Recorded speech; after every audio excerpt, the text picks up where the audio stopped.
verse 18, it's giving some characteristics of the liberated. Verse 18 giving characteristics of the liberated one. Yes, please. It says, who disregards the company of woman as he would a blade of grass. So is that true in the reverse for a liberated woman? No. This has to be understood very clearly. Our friend has quoted verse 18 that says that the liberated one disregards the company of women as he would a blade of grass. The liberated one disregards the company of women as he would disregard a blade of grass, as insignificant, as nothing, as immaterial. It is very proper hence to ask about this, because this sounds a little prejudiced. When a saint says something, he must say it in our language. He is compelled to speak in words that the commons use for the simple reason that he is communicating to commons. He must use the same language. When he will use language, language will point to objects. We must not think, however, that he is talking about objects. When a saint says sky, he does not mean the same thing that we do when we say sky. When a saint says truth or God, he is not pointing in the same direction in which we point when we say truth or God. When a saint says understand, he does not mean analyze or conclude. When a saint says woman, he does not mean the same thing that we do when we say woman. Because we believe ourselves to be material bodies, hence when we say woman, all that we intend is another material body of a particular gender. The moment you say woman, what is it that comes to you? A material image. A material image which is feminine. Right? When a saint says woman, it is something else. In Sankhya Yoga, even otherwise also, if you have no background in that, Purush and Prakriti have been taken as the entire existence. Prakriti, which is this entire world, is taken as the cosmic woman, and Purush, who is the witness, is taken as the one man.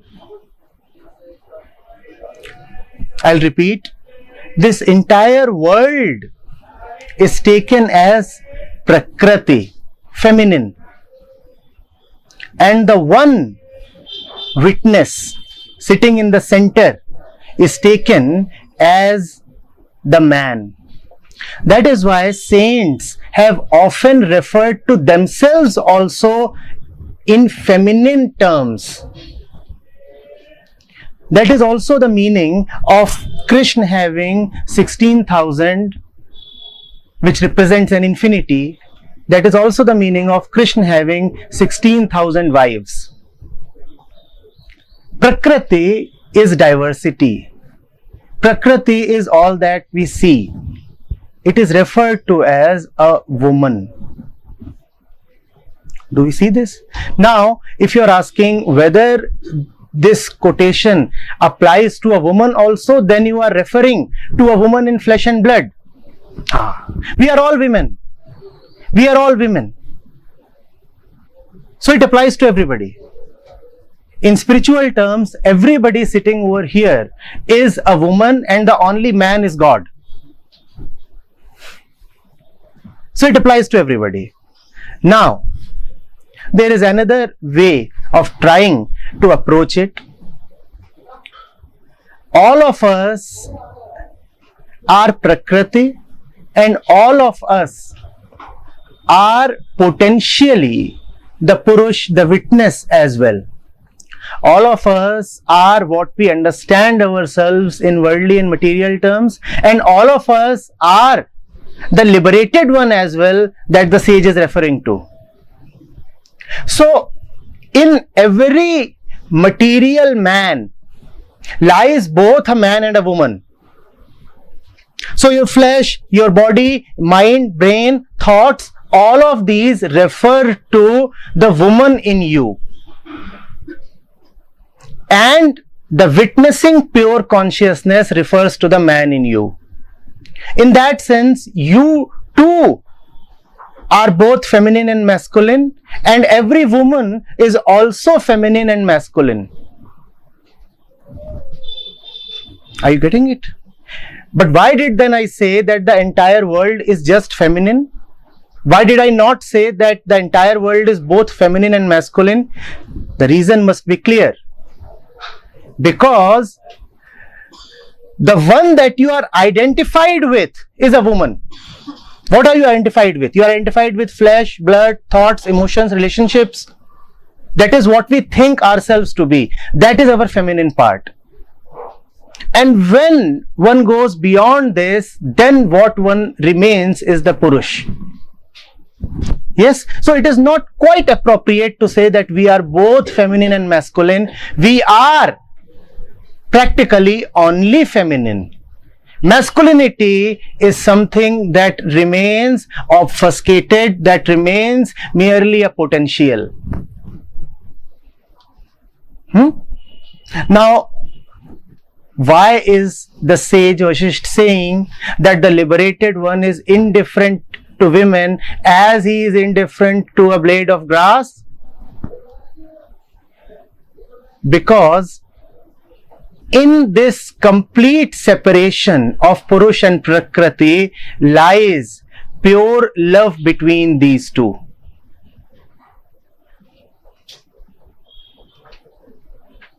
The body, which is Prakriti, must keep doing what it must do, and the mind must not try to interfere. There must be pure separation. Let me give you a simple example. The body must decide when to eat and what to eat. Prakriti must take care of itself. Purush must not interfere. When Purush interferes, then Prakriti becomes disbalanced. Similarly, the Purush must not allow Prakriti to influence it. Purush, as we said, is the witnessing intellect. When it is overcrowded by, afflicted by the influence of body, then it becomes attached, and all the life decisions, life choices become distorted. Hence, if you go into it, what is being said is, do not interfere with the world. The world is Prakriti. Do not mess with the woman. Let her be. Today, if you have problems like climate change, today if you have problems like the disappearance of various species, today if you have things like overpopulation, today if the oceans are getting polluted and heated up, it is because we have messed too much with the cosmic woman. She must be left on her own to operate. Do you know how far this is compared to our traditional models of spirituality? Usually we talk the language of controlling the body, don't we? Usually we talk the language of controlling the thoughts. What is being said is totally opposite. What is being said is, leave the body alone. The body is the world. The body is material, the world is material. What is being said is, leave the body alone, leave the world alone, leave the mind alone, let them do whatever they want to do, don't mess, don't interfere, don't try to control. You stay separate, you stay away, and that is called witnessing. Let them do whatever they want to do.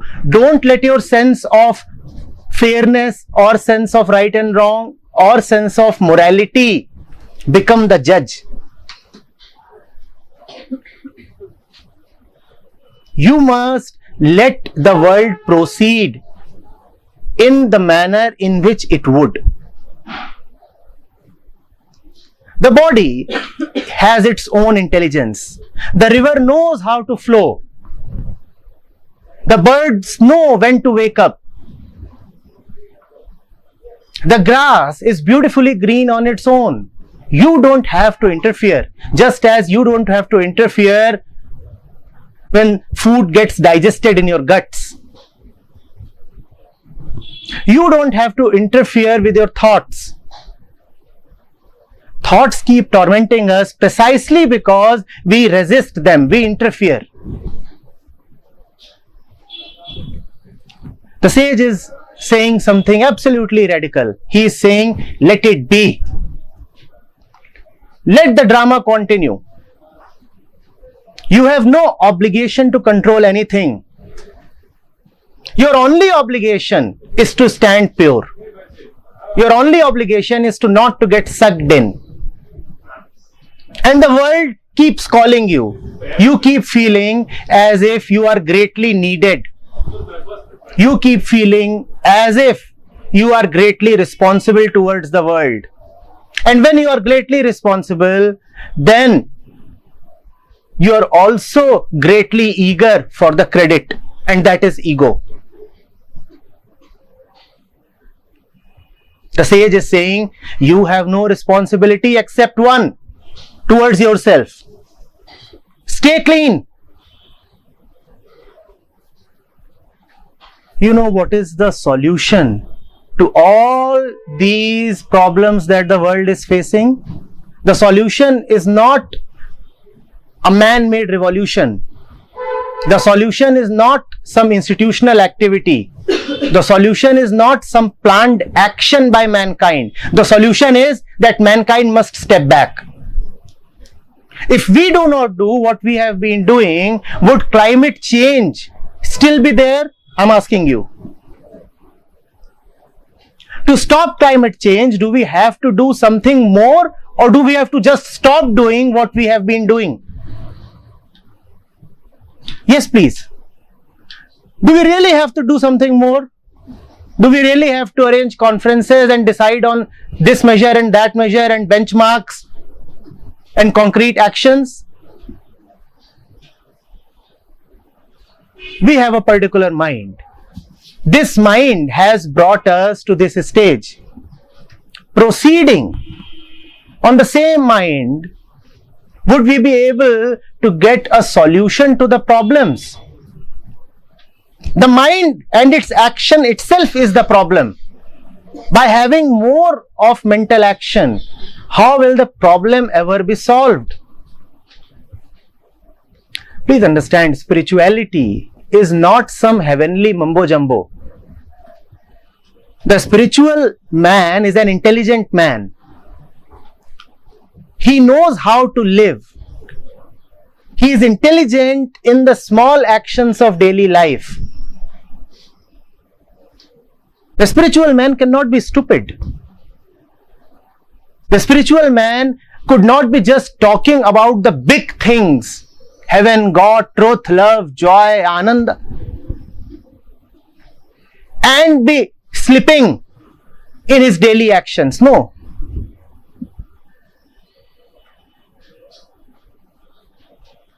Do we get what the sage is implying? Yes, please. about conferences and climate change and everything.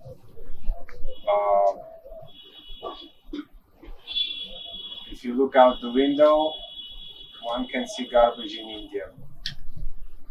Step back means what in this case? Stop throwing garbage in the river and pile it in your home? Like, what would be the solution? What is the meaning of stepping back? Yes. What we call as garbage externally, where does it come from? Does the action come first, or does the center of action come first? Does the action come first, or does the mind from which the action emanates come first? What comes first? The mind comes first. So would it really be wise to talk at the level of actions if the mind remains the same? Garbage outside is firstly garbage. Inside. Please repeat that. Garbage outside is firstly garbage. Inside. So now you know what I mean by stepping back. By not having garbage inside, you also do not have garbage outside. And if you are full of garbage inside, then the external garbage will only keep changing forms. The government or the municipality can come up with a regulation that one cannot have garbage here. What would that mean? Would that mean that the garbage has disappeared? No, the garbage has not disappeared. The garbage has only changed places. Some of our most intelligent countries are now trying to dump nuclear waste in outer space. So the garbage remains, it is just that it changes places. Toxic material is tried to be buried in the depths of the oceans. Has the garbage disappeared, or has it just been buried? But you know, it is very tempting for us gross minds to just want change on the periphery. We do not want a change of the center. We say if everything is looking outside as clean and chic, then that means everything is proper. So if the riverside can be cleared of garbage, that means some real progress has been made. And that is our attitude, not only with respect to garbage, but also with respect to our lives. We do not want real change. We only want superficial transformations. When it comes to real change, most of us start shivering. Superficial transformations are all right. I can change my language, I can change my way of walking, I can change my clothes. In the morning, I said, it is so easy to change from executive clothing to spiritual clothing. But has the center really changed? It is so easy to not to be wearing a necktie and instead start wearing some holy mala. But has the center really changed? Spirituality is not about gradual changes. It is not an incremental improvement. It is total dissolution, which means a disappearance of the false center and a movement into the truth. Are you getting it? Stepping back means that I am already doing so much. I do not need new actions. Rather, I need to just see what I am already doing. And what I am doing 24 hours. Walking on the street, eating, talking, chatting, sleeping, writing, emailing, calling, watching, thinking, conceptualizing. I am already doing so much. Stepping back means not being attached to all this. What does being attached to mean? All this means being attached to something means being incapable of inquiry. If I am attached to something, I am saying this is me.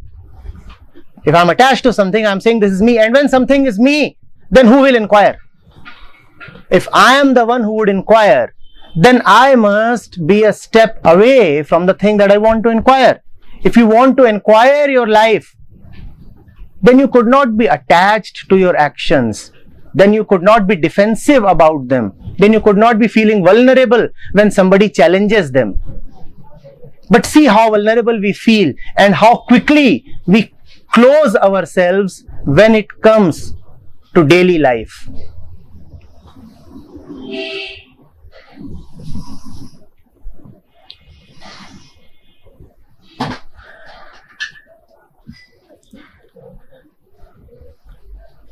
What happens is that the pursuit of truth or the spiritual inquiry so quickly becomes co-opted by the same ego that wanted relief from itself through spirituality.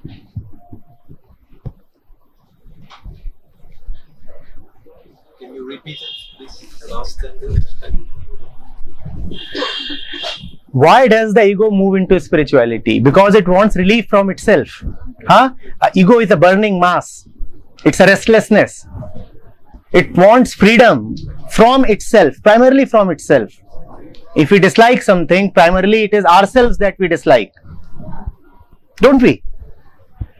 Even if we say that somebody came and let's say hurt us, it is ourselves that we dislike for getting hurt. It is ourselves that we dislike for allowing the other person to have so much power over us.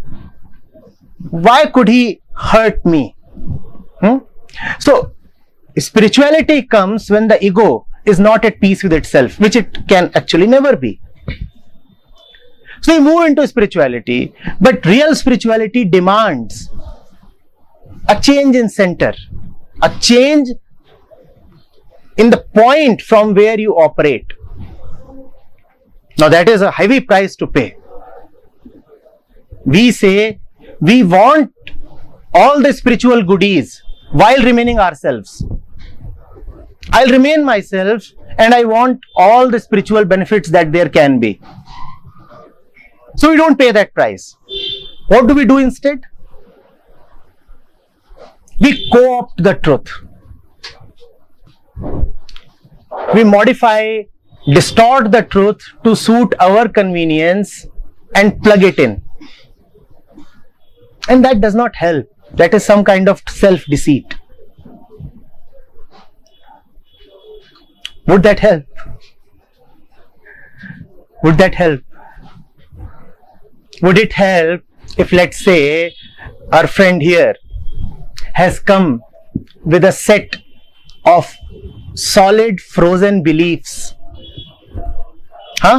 let's say about religion, about life, about relationships, about livelihood, about politics, economics, anything. Let's say he has come with those beliefs, but he also wants to listen to what is going on here. What would he do? Tell me, what would he do? He is fiercely committed to his own little self.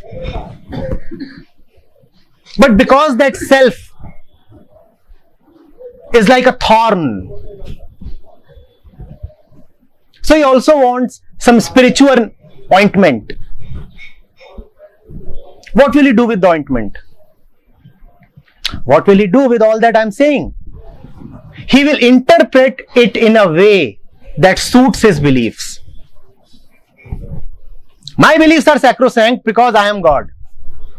Who am I? God. The ego does not agree at anything less than that.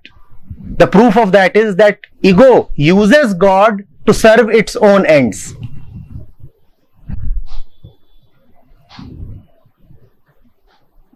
God the merciful, get me a hot wife. So who comes first, God or me? I'm not saying God, do whatever you think is best. I'm saying God, do what I command you to do. Oh, my command is in the form of a prayer. That is another matter.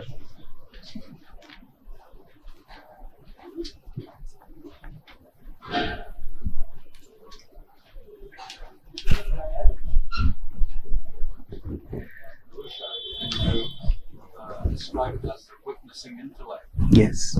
So do you include the discrimination capacity as part of that Purusha? Discrimination is there only when there is division. Do you agree? Do you see this? Only when there are distinctions, only when there are two separate entities, then you can discriminate. If there is only one, what would you discriminate against what? Now, all the distinctions exist only in, where do they exist? In the witness or in the world? Where do all the distinctions exist? Where do they exist? Where do you find different things? In the world. So in the world lies the mind that discriminates. Witnessing only means that while this game of picking, choosing, dropping, judging, liking, disliking, taking, giving up will continue,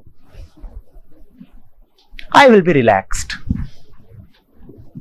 All this game will continue. The menu card will be in front of me. I'll be ordering something and I'll not be ordering something. While ordering, it's okay. Not ordering, it's okay.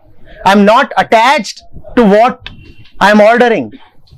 And I have no repugnance towards what I'm not ordering. Even the discrimination is done within Prakriti herself. The Purush does nothing.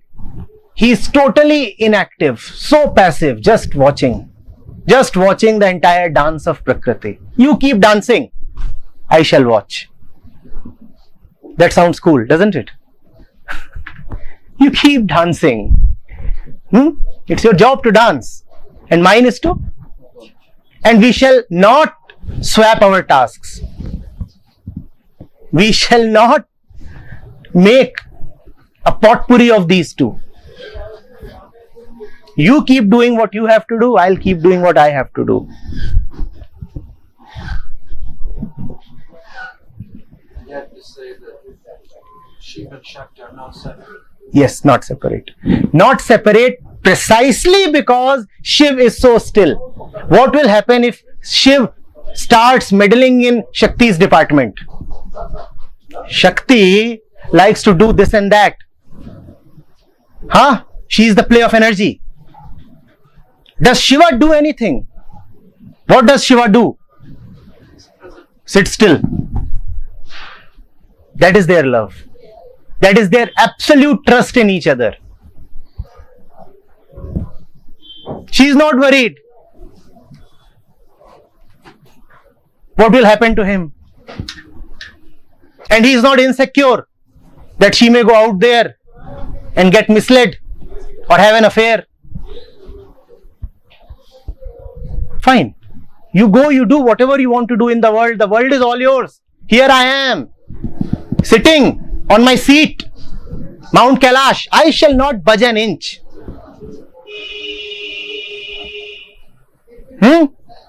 You sit like Shiva, and then you will dance like Shakti.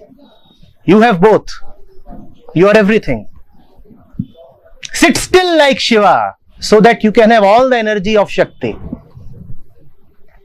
There was something that I once said that was in Hindi, but I would still say this. How many of us know Hindi? Many of us. All right. Even if nobody knew, I would still have said. He said, Hriday mein Shiv, to bhujaon mein Shakti. Hriday mein Shiv, to bhujaon mein Shakti. When Shiva is in the heart, then the arms have Shakti. What do arms stand for? Action. So when there is Shiva here, then there is Shakti here. Shakti incidentally also means power. Only when there is absolute stillness here, then there is power here. Only then you really live. Only then you are really alive.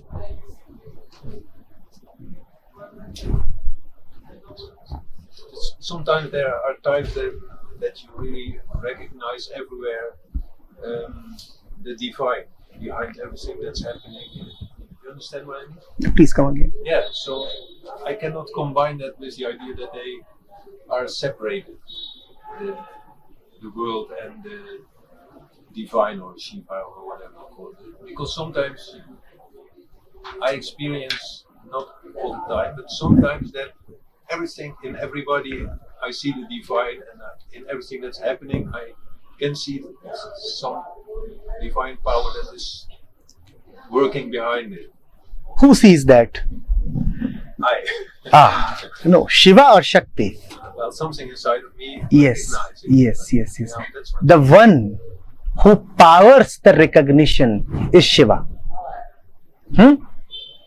The one who powers the recognition is Shiva. Keep recognizing, it's all right. Fine. There is nothing here that needs to change except man's mind, except the center from which this mind operates. The world is wonderful and all right.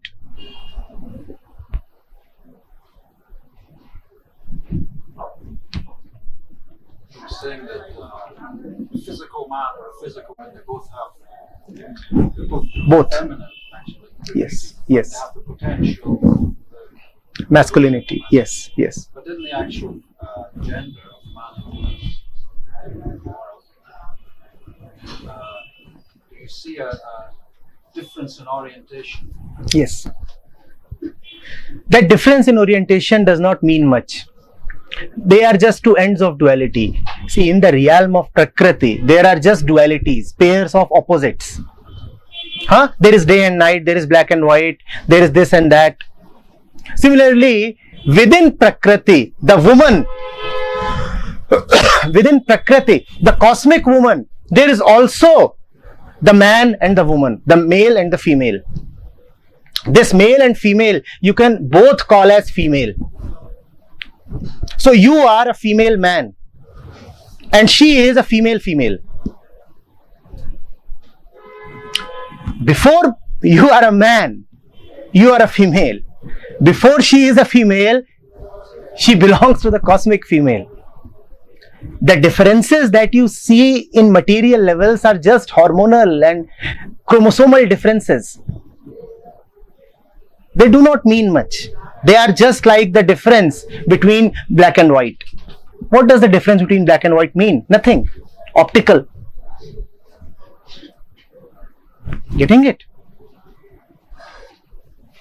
But yet, like male forms of spirituality often emphasize the transcendent and the abstract, and feminine forms of spirituality often emphasize feeling and being in touch with the body. There are no forms of spirituality, sir. These are just ways to entertain the mind. And in entertaining the mind, one just continues the pre-existing patterns. It doesn't help. It doesn't help.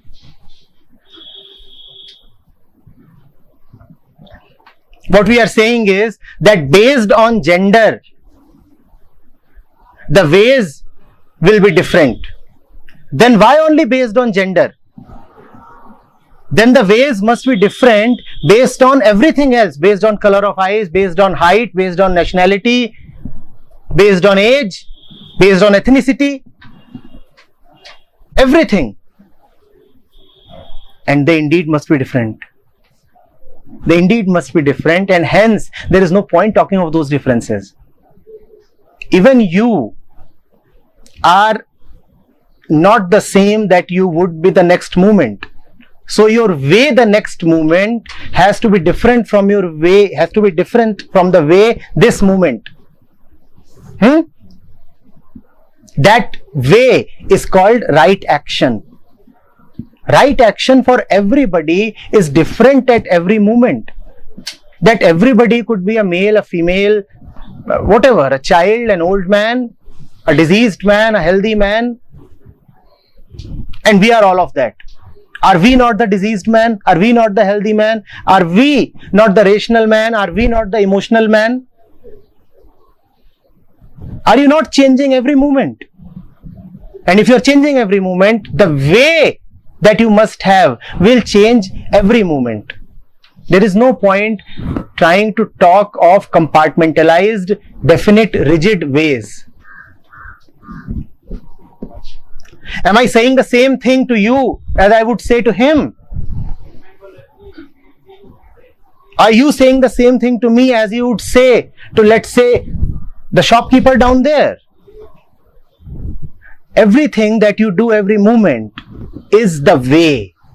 The way means the right action. But regarding genders, like perception of reality and brain functions are different between Yes, men and yes. Brain functions are very different between man and woman. And even in a man, are the brain functions not varying greatly within a span of just 24 hours? If you are recorded for an entire day, would you believe that it is the same person who is doing all these things that you did in those 24 hours? We are talking of the differences between the physical man and the physical woman. Yes, there indeed are differences, no doubt. But please see that within the so-called person, there are great differences within 24 hours, within 5 hours. Are you the same in front of your boss as you are in front of your wife? The person changes totally. Are you the same when you are watching a football match compared to when you are sitting in a spiritual session? So there are these great differences. If according to the changed person, if according to differences, there must be different methods, then there must be different methods for every moment. And that is the function of intelligence. To have a new method every second. This new method is called right action. Are we getting it? See, what is meditation? What is prayerfulness? It is a movement into peace. To move into peace, you would not be doing right now what you need to do an hour later. This movement, peace, might mean that you are sitting still and just dedicating yourself totally to listening.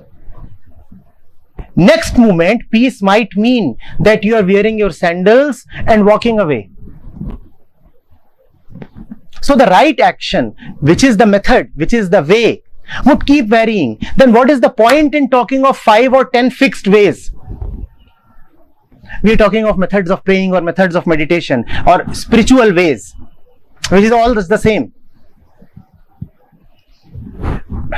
Is it not obvious that the way must be a different way in every different situation and in every different moment? It's not obvious. No? Okay. You're standing in a vast green field. And there are some animals who are roaming around and they are just grazing on their own. And situation 2.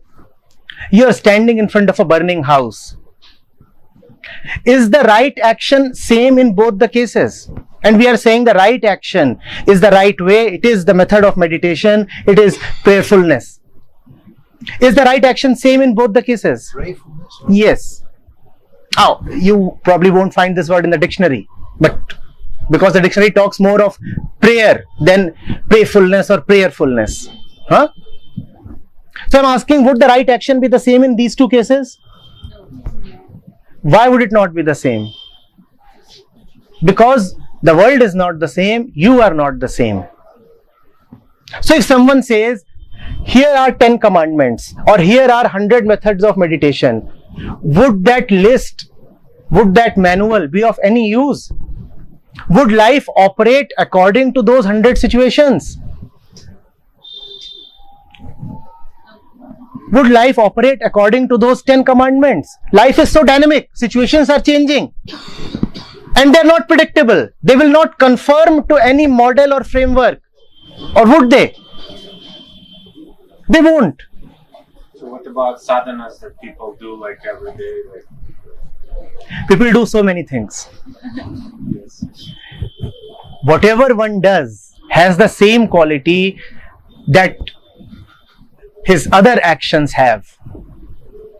If I have not been intelligent in choosing the right way all my life, then how will I choose even the right spiritual way rightly? I come to spirituality because I say that my life choices have gone wrong. I come to spirituality because I find that life is not quite proper. I come to spirituality because I find that there is something missing, just a little, just a little. And if you are the one who could not be proper otherwise, how could then you be the one who would be proper in his so-called spiritual choices? How is it possible? Carrying the same mind, the same center. How is it possible? You are the one who could not choose a t-shirt rightly. How could you choose a guru rightly? So the center changes before spirituality? Of course. In fact, it is not before. It is the same. The change of the center is spirituality itself. Now nothing else is needed. One affair after another affair, one boyfriend after another boyfriend, one wife after the next. And I did not know how to take the right decision. But here I know very well which text to read, which master to go to. Here I know very well. And how do I know? I know just as I knew whom to marry. And how did I know whom to marry? Oh, she was sexy, hot. So what will you get from the master? Only that which you got from your affair. Frustration, burning, restlessness, despise, and finally bad memories. But in between, periods of orgasmic pleasure. Aha, come give me a hug. You get that even in your failed relationships, don't you? Do you want a repeat of the same story even now? Most of us do not belong to this place. We have come either from different cities of India or from different countries of the world. Have you come to this place just to play that same old stale record again? Or do you really want something fresh?